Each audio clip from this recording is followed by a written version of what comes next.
All right, welcome everybody to the Planning and Zoning Commission meeting. Sorry I was a little bit late. I've got 5:59, so we'll go ahead and get Mr. started. Chair. Call the meeting to order. I'm sorry, And we have to wait 1 minute. before roll call on business items? Okay, that's my warm up.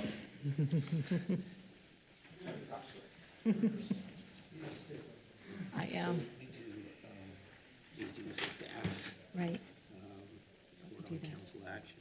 but we, 30 seconds early. I've got 6 o'clock now.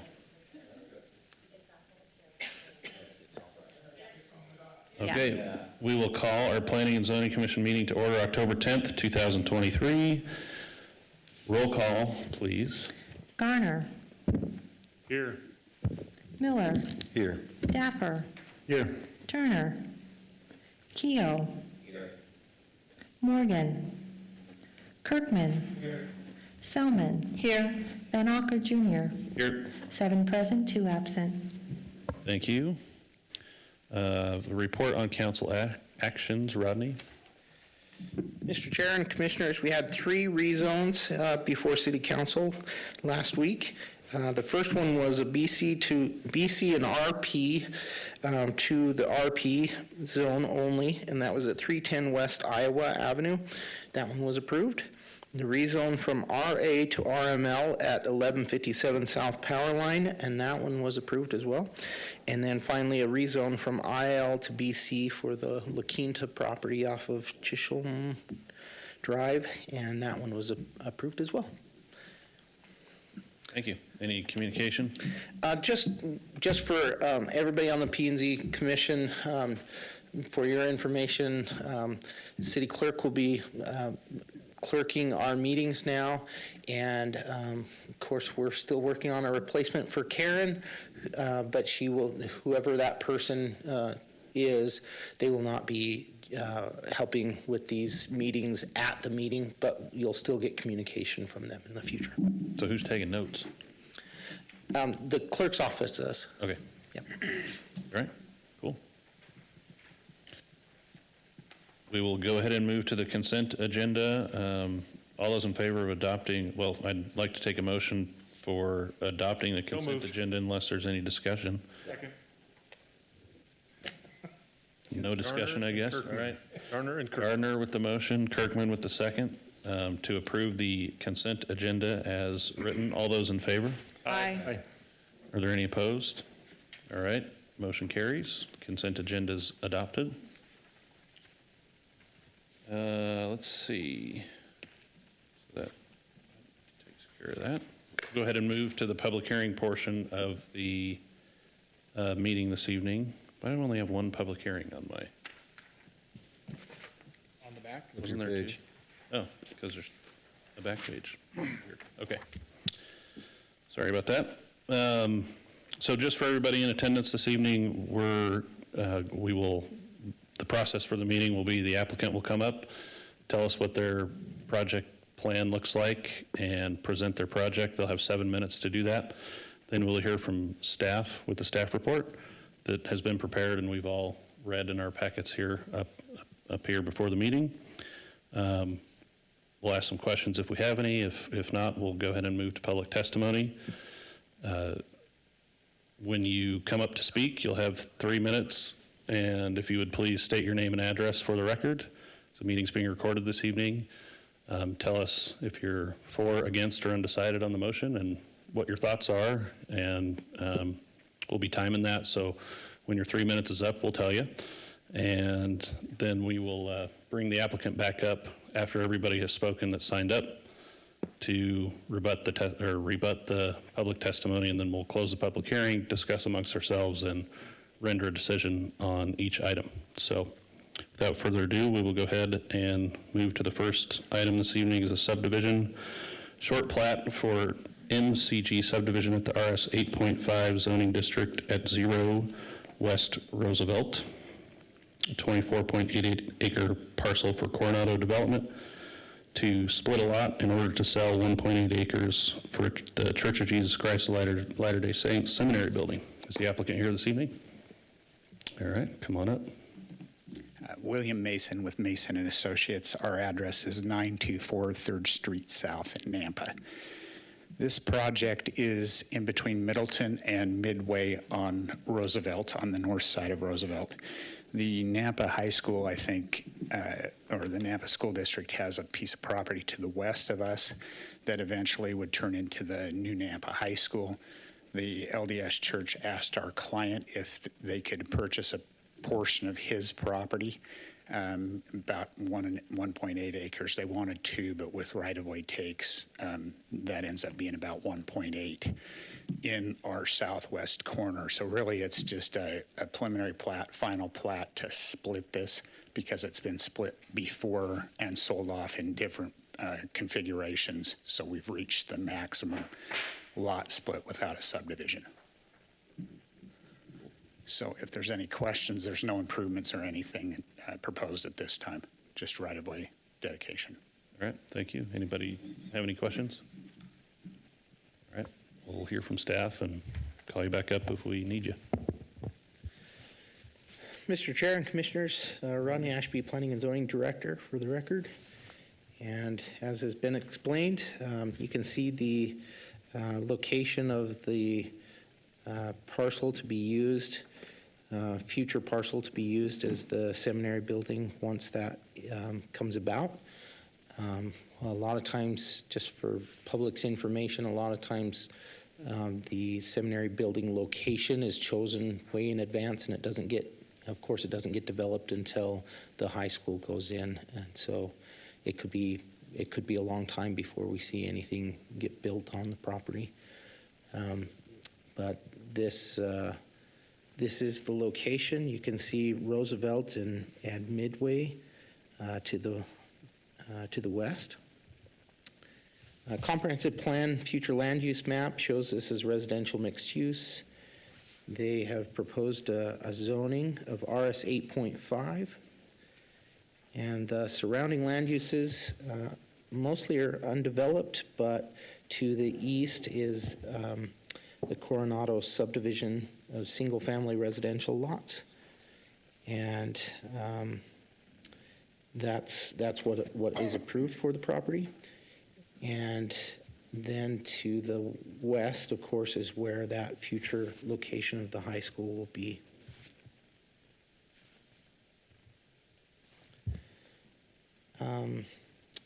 So you can see city sewer, water, and pressurized irrigation systems are within Roosevelt and are available to the property.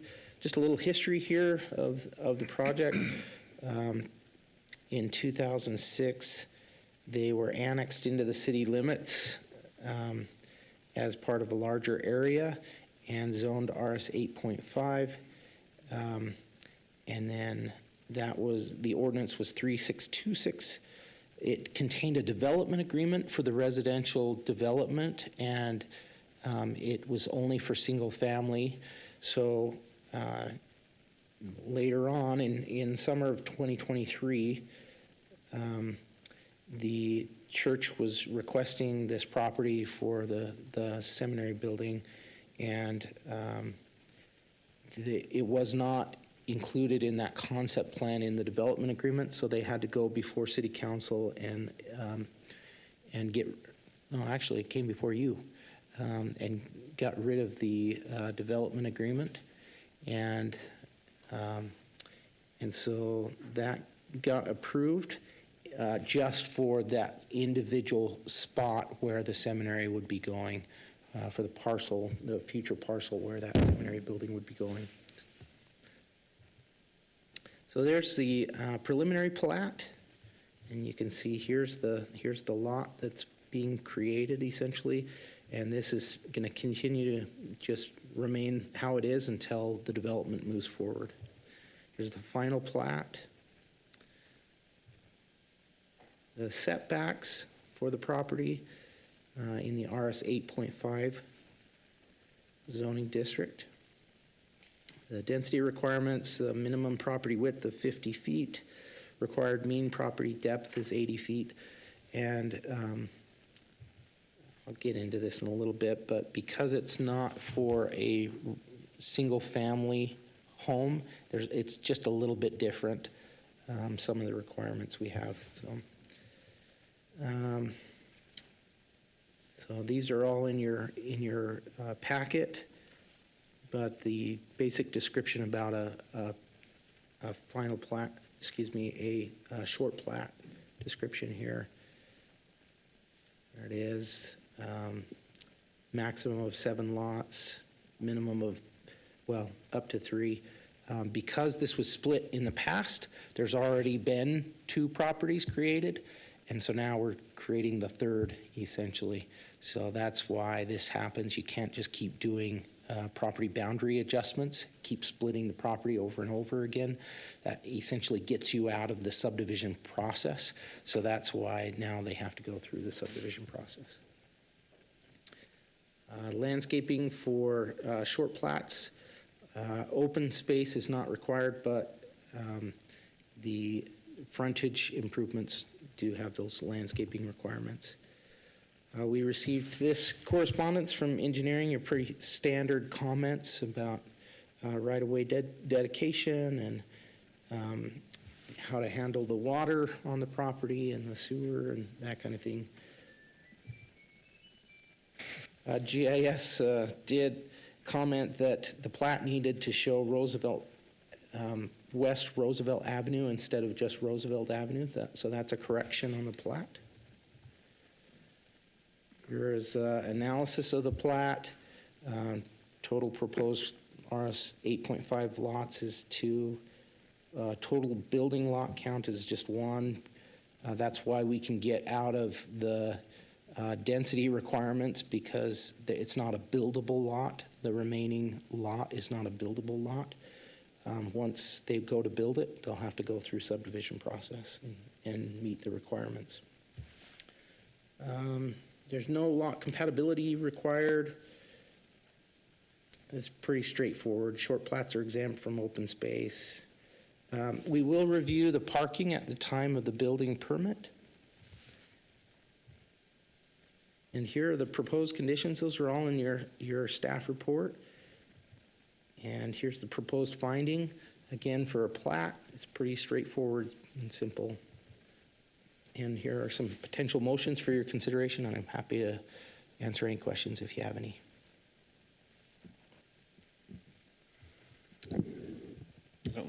Any Rodney, I have a questions for question. staff? I'm sorry. Go ahead. Okay.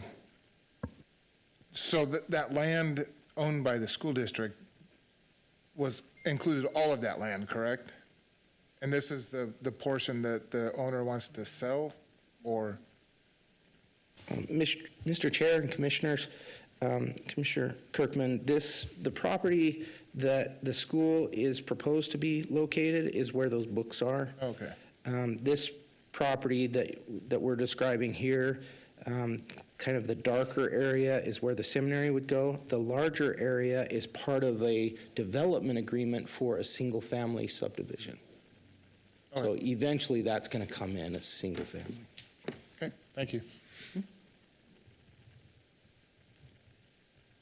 And it's pretty standard to have RS zoning on a building like this?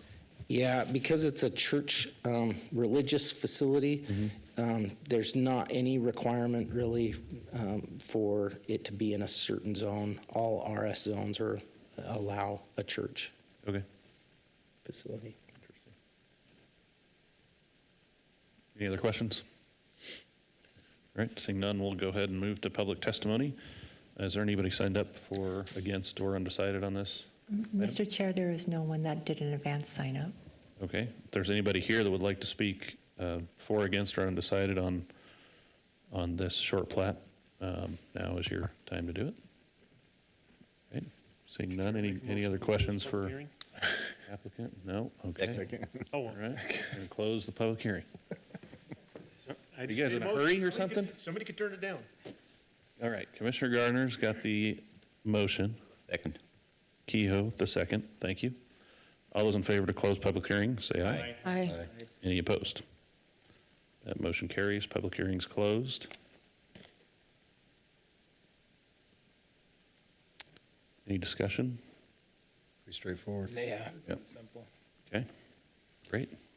Mr. Chair, I'll move to approve the subdivision short plat approval for MCG subdivision in the RS 8.5 zoning district at 0 West Roosevelt Avenue for Coronado Development LLC with the proposed conditions and adopt the proposed findings in the staff report. Second. Motion by Miller, second by Kehoe, to approve the subdivision short plat. All those in favor? Aye. Any opposed? All right, seeing none, motion carries, and thank you for your time. All right, we'll move on to the next item this evening is a subdivision preliminary plat approval for Farmstead Commercial Subdivision in a BC zoning district at 10127 Cherry Lane for Jason Ramsey representing CIG Enterprise for 10 commercial lots. Applicant here, and if you'd come on up, state your name and address for the record and tell us what you'd like to do. Yep, Mr. Chair, Commissioners, Jason Ramsey, 823 Speck Avenue, Suite 5, Caldwell, Idaho, 83605. So this property is located on the corner of Cherry and Midland. I think you're familiar with that. I've been in front of you a couple times for the apartments that are there. This property is directly east of the apartments that are existing there. We'd like to divide the 22 acres into 10 commercial lots for some commercial users. Okay. Thank you. Any questions? All right now? All right. We'll go ahead and hear from Parker for the staff report. Thank you, Chairman and Commissioners. The action requested from you, approval or denial of a preliminary plat. This is a commercial subdivision. The surrounding zoning to the north is BC that's currently being used as agriculture use. To the south is Treasure Valley Marketplace. To the east is St. Luke's, zoned HC. And to the west are the apartments, Farmstead Apartments, also zoned BC. So there's a long history on these parcels here. They were originally zoned and annexed and zoned ag in 2008 with a development agreement, subsequently rezoned in 2017 to BC with another development agreement. In 2018, the first phase of the Farmstead Apartments was approved. Design review was approved for those. In 2019-21, the second phase was approved by this body, and then design review for that second phase was also approved. In May of this year, staff approved a design review for the Boise Express Car Wash that is a potential user on this property. So here's the site. You can see the lighter tan. That's currently where the second phase of the apartments have been constructed. Correspondence, the fire district. This project is 2.7 miles from Fire Station 3 with an 8-minute response time. Engineering comments listed some utilities, right-of-way improvements, the capital improvement projects in the general vicinity. I'll let Daniel go over the traffic impact study as that's a major piece of this. And then a comment from Compass regarding VRT, wanting us to accommodate future services at the site. Regarding the plat, this is 22 acres broken into 10 buildable lots. Regarding the development agreements from the annexation and rezone, they listed requirements for right-of-way dedications and frontage improvements, and then a traffic impact study. The right-of-way has been taken care of, except for the areas that would be required for traffic mitigation. Frontage improvements would be made upon development, and the traffic impact study has been pushed off until this phase, and as a condition of approval, staff is recommending that those impact mitigations be put in place. The parking for the development would be reviewed at the time of building permit, as those would depend on the uses that go into these lots. The landscape plan was submitted, but we will require some revisions of that prior to the final plat. Conditions of approval are in the staff report. A motion is there for you, and I can turn it over to Daniel to talk about traffic.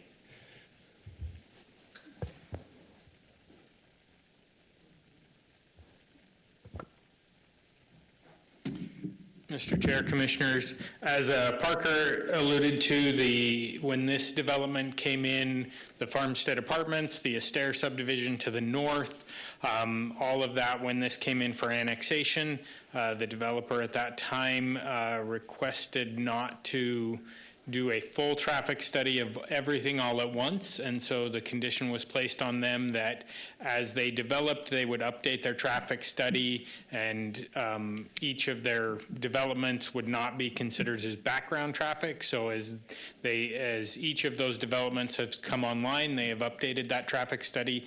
The update that we have currently, we are currently doing our final review on, but it has listed a number of mitigations that are required. Mitigations Midland and Ustick, Laster and Midland, Cherry Lane and Midland, Cherry Lane and 10, Midland Boulevard and St. Luke's, and a few others through there, Midland and Marketplace, and their accesses. So as this actually develops, and once we have that final traffic study, we will work with them on the plans to do the improvements required by the traffic study, and those will be put in place prior to the signing of the plat and building permits being issued. Any questions? Sorry, Daniel. Do it. Just quickly, looking for just definitions.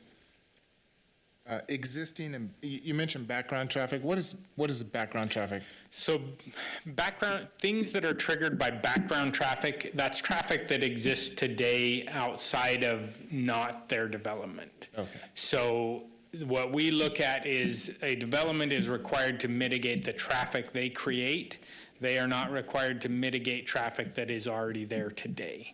And so, as would be typical with a development, the traffic study, when it gets its initial entitlements, when that annexation comes in or that development comes in, we would look at the entire development and say, what does this trigger? And those are what you have, that's what you have to mitigate.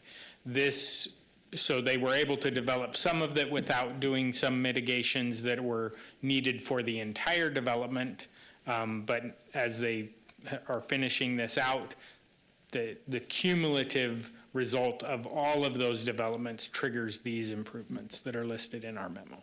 Okay, and in that memo in number 14, that's what total traffic conditions would entail? Yes, so total is background plus Everything. their traffic. All right. And so that's what we look at. The background only triggers are not something they have to mitigate. They have to mitigate the background plus their site traffic. Okay, thank you.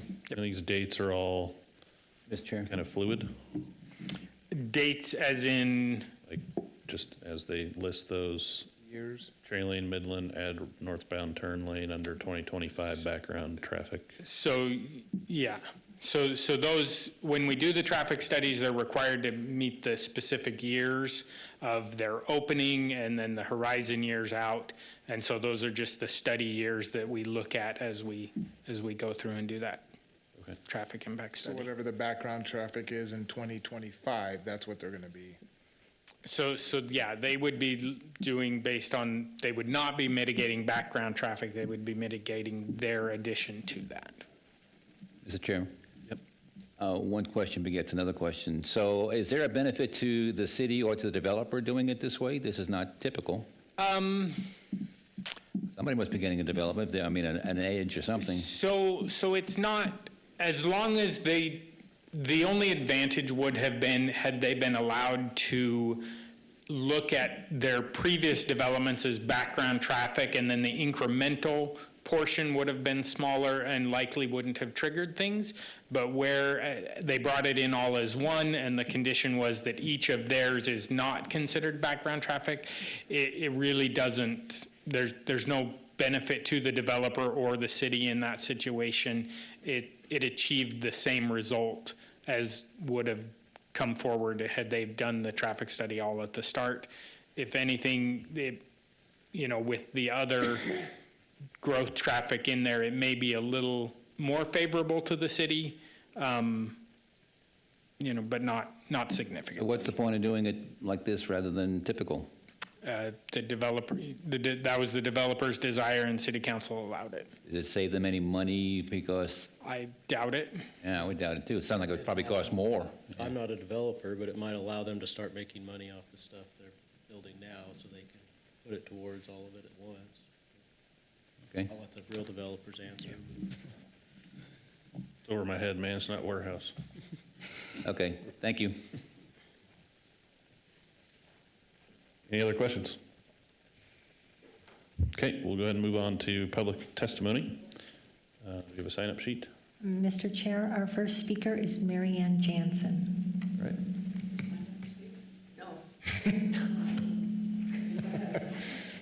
Then our next speaker is Edith Stevenson. Right. My name is Edith Stevenson. I live at 10324 Cherry Lane, Nampa, Idaho. I've been there 47 years. My issue is that the speed limit in front of my house is 50 miles an hour. Okay, so if you're coming in from Meridian, it's 45 miles an hour to Midland. From Midland to Middleton, it's 50 miles an hour. So what happens is they rev up the cars in front of my house, and at night, they go 60, 70 miles an hour, and I had a drunk driver end up on my lawn last year, and he got put in jail. And then this year, we had another drunk driver go around the wheat field and hit my neighbor's car because they're going so fast. Now, I did call the street people, and they said, well, they made an evaluation like in 2015, and I said, there's just so much traffic. Another issue that I have is that if I want to back out, because of the apartments where the driveway is and where Steel Creek is, they're right across from each other. So if I back out, nobody's coming. All of a sudden, I got a car behind me because I didn't check to see if Steel Creek was coming out or if they're coming out of the apartments. So that's my issue. So if you build these commercial, are they going to be 50 miles an hour coming down my road so I can't get out? So that's what my issue is. Okay, Thank you. thank you. Mr. Chair, we do not have anyone else signed up. All right, is there anybody else that would like to speak for, against, or undecided on this item? So, Daniel, well, do we want any questions for the for the applicant? Do we want to bring? I don't think so. Probably just maybe have Daniel speak to the traffic issue. Yeah. Will they look at that speed limit again, Daniel? Now that it's 2023?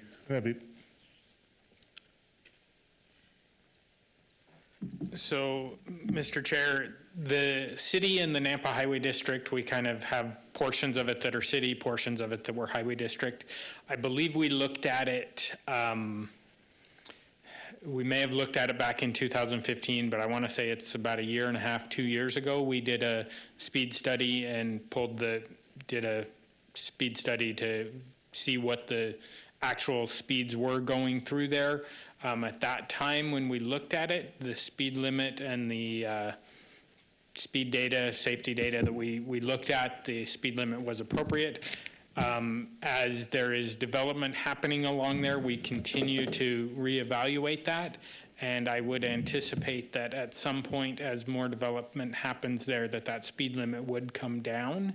But it's a matter of the city going through there and doing that speed study to see what the traveling public is going, reviewing the safety data and the conditions there to determine what the appropriate speed limit is, and then taking that to city council to have a change made if appropriate. How often do you look at the I mean, this just, it seems like a lot of development in a short amount of time. With the so- hospital and the expansion, the retail to the south, the 400-plus units of apartments, and then now, car washes, they move a lot of cars through there, so does Starbucks, so. So we generally, we don't have a set schedule for reviewing speed limits, though certainly as we're looking at this and there's potential development coming to the west of Steel Falls, that would likely be a trigger for a change there. Not guaranteed, but likely that would also, would look at realigning Cherry Lane to come out at a different location on Middleton Road. That's a bad intersection right there, even with the signal. And so there are some changes that we're looking at there. So I would say at least we would probably be looking at that at least every couple years. If there are complaints that come in, that often triggers us to go out and put up the equipment to monitor those speed limits and do another check. So that also is another trigger. It's not something that is super intensive for us. It's putting up the equipment for a few days, pulling it down and evaluating the data. So we can certainly look at that again. I would say there hasn't been a significant change since the last one we did, but certainly with this commercial going in there, I would say we would relook at that once we're starting to see that traffic actually materialize. Mr. Chair, does the safety stuff take into consideration people like this that have lived there a long time and now all of a sudden there's 1,000, 2,000 more cars by her house every day? And makes it a lot harder for her to get out. So the amount of time that she's been there definitely does not play into it. The safety of the accesses and that can play into it for sure. So that is, her accessing the road from her Yes. driveway does come into play, okay? Yes. Mr. Chair? I will say one thing that we do recommend for a lot of these homes that are older homes on arterial and collector roadways, that as that traffic volumes increase, we often recommend that people look at potential modifications on their lot to allow them to pull out without needing to back onto the roads. So that's something that I can certainly talk to her after the meeting about, things that we see that can be done relatively easily that make that an easier situation to come out onto the roadways. Why wouldn't, especially in a highly developed or developing area like this, why wouldn't speeds be part of a traffic impact study? Because speeds are a function of the roadway and the safety, not necessarily of the volumes. And so speed limit recommendations, unless there's something with the geometry of the roadway they're putting in or something of that nature, that's not something that we typically have them look at. That's really a function of the city or the highway district, depending on who owns the road, making those determinations, not the development. Okay. Sure. Daniel, you mentioned people can request. When you say, are you talking about government agencies can request? Can these ladies request a check? Absolutely, they can give me a call, or I'll talk to them after this, and we can talk about process-wise. What about the to do police that. department? They keep really good track of speeding tickets and things like that. Do you ever check what the city police or county police? So they are involved in any speed limit discussions. Yeah, okay. Speed limits by city code are changed at the recommendation of the city engineer and the police chief. So Police chief? Police chief. Now the chief is not the one doing the evaluation, just like I'm not always the one doing the evaluation as the city engineer. It's our staff, but we ultimately are the ones making those recommendations to city council for changes. Okay. So the chief serves at the pleasure of city council. So if people complain to the chief and the chief complain to you, will a traffic study get done? They don't necessarily, typically those requests for speed studies come directly to engineering. They don't go to the police department.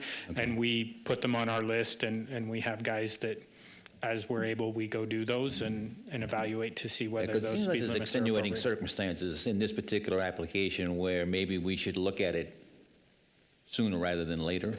And that's certainly something we can do. Seems really fast. Yeah, 50 seems really fast. Okay, thank you very much. Any other questions? All right, I'll take a motion to close the public hearing. Moved. Second. Kehoe gets the motion. Second. Miller with the second. Okay. All those in favor to close the public hearing, say aye. Aye. Any opposed? Public hearing is closed. Any discussion?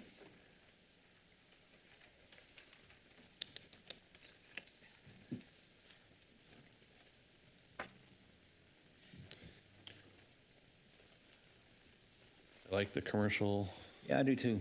as opposed to more, Yeah, more homes, more apartments. not opposed to housing, but it seems like there's enough there right now. Already having 2 potential Tenants. tenants is excellent, so. Yeah, but they're high traffic volume tenants, so that's not good. Well, they are supposed to improve the traffic mitigation, so I'm interested to see how that's gonna change that intersection there. Yeah. And Talking again, the freeway interchange? No, just like, just, They're redoing that again, too. that's what I was talking about. good planning, Yeah. engineer. Well, I have a question, probably, I don't know if it's for Daniel or staff, but what is the requirement for making this like walkable to those apartments and stuff? So is there any requirements for that, or? So they will be required to put sidewalks along all their public roadways. So Cherry and Midland will both have sidewalks that will connect all the way up to their boundaries, which have existing sidewalks at the apartments. Now, anything internal for that, that would likely be something that would be looked at during site design, building and site design review. And up to the development, how they wanted to handle it. But it will certainly have public access to the sidewalks on Midland and Cherry. Yeah, I think it's a great spot for commercial with all the people that are right there, and yeah, I just hope it's got access so people don't have to drive all the time from the apartments across the street to there, they could. I don't know, I like mixing these uses, I think it's a great spot for it, so. Yeah, it'd be nice if people could walk down to the car wash. Yep. Each individual building that's built on site is Yeah. required to have public access. Yeah. Get their stocking stuffers. There you go. Mr. Chair, I'll make a motion if there's no further discussion. Hope you're good. All right. I move to approve the subdivision preliminary plat approval for Farmstead Commercial Subdivision, the BC zoning district at 10127 Cherry Lane, for Jason Ramsey, representing CIG Enterprise, with recommended conditions, and adopt the potential findings in the staff report. Second. Been moved by Kirkman, seconded by Selman to approve the preliminary plat for this item. All those in favor? Aye. Any opposed? That motion carries, and thanks for coming out tonight. I make a motion, we adjourn. Okay. Second. Third. It's moved by Selman to adjourn the meeting and seconded by Garner. All those in favor? Aye. Any Aye. opposed? All right, we are adjourned. Thank you for coming. It might happen someday. Somebody's last meeting. Okay.